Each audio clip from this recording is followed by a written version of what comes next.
La guerra es la paz. La libertad es la esclavitud. La ignorancia es la fuerza.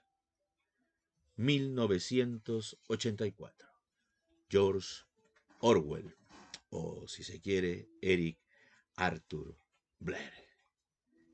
¿Cómo, cómo logramos instaurar en las conciencias, en las mentes de las masas, de los ciudadanos de un determinado lugar, conceptos que en algún momento terminan siendo vistos como positivos, pese a que el sentido coherente nos hace saber que son moralmente incorrectos? Identificar a la guerra con la paz, o pretender decir que la ignorancia te hace fuerte, no son precisamente conceptos que en tiempos regulares se puedan entender como válidos, como ciertos. Sin embargo, el poder político trata de instaurarlos como tales. España no es la excepción. Como aceptar que pasar la asignatura y de año en la enseñanza reglada se pueda hacer suspendiendo materias. ¿Cómo puede entenderse eso como correcto? Y si no, aun entendiéndolo incorrecto, ¿cómo podemos dejarlo pasar? ¿Cómo la sociedad puede aceptar que la ignorancia, como en el caso de George Orwell, con 1984, signifique fuerza? ¿Por qué? Estamos viviendo actualmente una etapa en una suerte de mezcla de autores como George Orwell y su 1984, y también, como no, El Mundo Feliz, o Un Mundo Feliz de Aldous Huxley, quien propugna una situación de estabilidad a través de las tecnologías, como podemos advertir del Internet, que nos invade ahora y que de alguna manera decide nuestras vidas, y como no también la inteligencia artificial. Tenemos una mezcla entre estas dos distopías, 1984 de George Orwell y Un Mundo Feliz de Aldous Huxley. Decía yo en otro simposio académico que la palabra es potencia, y recordaba lo que decía Gorgias en su obra Encomio de Helena, o Elogio a Helena, que la palabra es un poderoso soberano que con un cuerpo pequeñísimo y del todo invisible lleva a término las obras más divinas. Esto lo decía Gorgias con respecto a Helena de Troya, quien huyó, se marchó con París y produjo y provocó la guerra de Troya, que duró 10 años, lo decía yo en el otro simposio académico. Y lo que hace Gorgias es intentar justificar la decisión de Helena con la idea de la potencia de las palabras, que ella fue víctima de la seducción, de ese poder que tienen las palabras para hacerte hacer o creer cosas que normalmente no hubieras aceptado, ni normalmente no hubieras realizado. Así pues, en este evento, el 8º Congreso Internacional Comunicación y Pensamiento de la Facultad de Comunicación de la Universidad de Sevilla, en España, vengo yo a proponer mi tema para este simposio: una educación comprometida, educar contra la manipulación. Y en este simposio planteo el tema la neolengua como forma de manipulación. La neolengua, que es una institución o una figura creada por George Orwell dentro de la obra que acabo de leer, que es propiamente 1984. Soy el profesor Jesús Víctor Alfredo Contreras Ugarte, profesor de Filosofía del Derecho y de Derechos Humanos de la Universidad Complutense de Madrid. Pues bien, intentemos dar una definición de lo que es la neolengua, que entendemos por neolengua. Diremos que con la neolengua se pretende crear, destruir y cambiar el significado de las palabras, de los términos, y finalmente con un objetivo político. Esta finalidad u objetivo político es impedir el razonamiento contrario a las opiniones del régimen oficial reinante. De hecho, en 1984 había un tirano que obligaba a los ciudadanos a comportarse de una determinada manera y a que piensen de una determinada forma.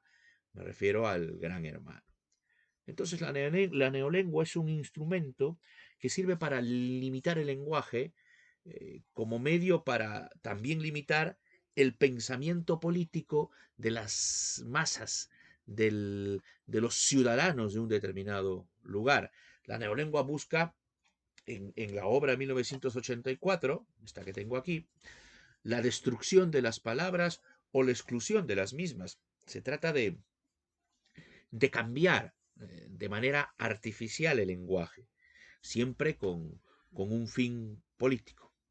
Y de esto va la ponencia que propongo para este ya connotado octavo Congreso Internacional Comunicación y Pensamiento, el que, por cierto, tendrá luego una publicación de mi capítulo que he intitulado La neolengua como forma de manipulación.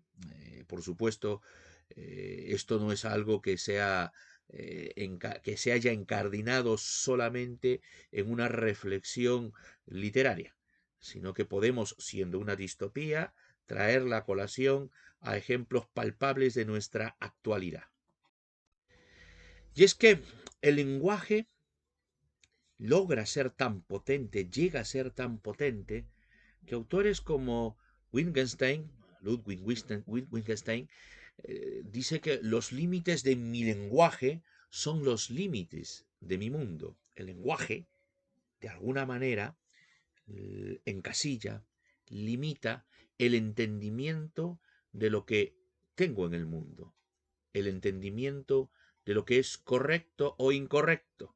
Si yo elimino, como se propone en la obra de 1984 con la neolengua, los términos bueno y malo, es como que dejo de pensar en que si algo es bueno o es algo malo, y le llamo, como le llaman en la obra, imbueno, por ejemplo. O en vez de decir matar, digo liquidar, que podría sonar más a términos económicos, esto de liquidar, cerrar cuentas.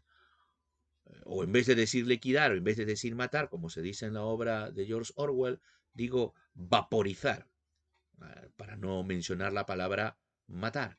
Esta es una forma de limitar el entendimiento de lo que hay en el mundo y darle una connotación distinta a la que realmente tiene el acto que estás aceptando o que estás ejerciendo.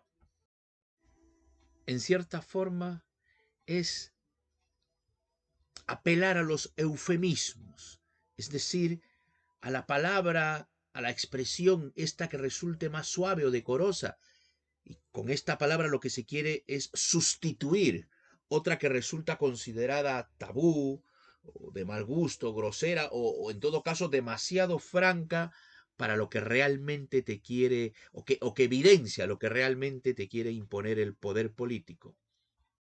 Cuando te hablan de miembros, miembras, de portavoces, portavozas, presidente, presidenta, y las demás aberraciones del uso ideológico del lenguaje, no es más que esto, algo que viene de una profunda raíz ideológica que pretende maquillar otra intención. Cuando te dicen, en vez de decirte bajar los sueldos, le llaman, por ejemplo, moderación salarial, pues en el fondo lo que está pretendiendo el poder político con la neolengua esta, con estos tipos de neolengua, con este manejo maniqueo del idioma, del lenguaje, es limitar el alcance de tu pensamiento, es estrechar el radio de la acción de tu conciencia, de tu mente. No te dicen que estás confinado o no te dicen que estás preso en casa, sino te invitan a quedarte en casa. No le llaman, como lo dijo en su momento el actual presidente de España, que no había que llamarle toque de queda, aquella imposición que, como sabemos, ya ha sido declarada inconstitucional, perdón, una decisión de encerrarnos en casa. Él sugirió que no le llamemos toque de queda, sino que lo más correcto era llamarle restricción de movilidad nocturna. Una manera, un eufemismo, si se quiere, para tapar lo que realmente pasa. La idea era que un buen ciudadano obedecía, y para ello o sustituyen palabras o se inventan palabras, como esto de la nueva normalidad, cosa que es un imposible, o simplemente te ponían la etiqueta de, en el caso de que no estuvieras de acuerdo con las normas del régimen oficial, y me refiero al tiempo de la pandemia, te llamaban negacionista. Pues era una manera de ponerte en el lugar del ciudadano malo. No tenías otra opción. Y de esto va el uso de la neolengua.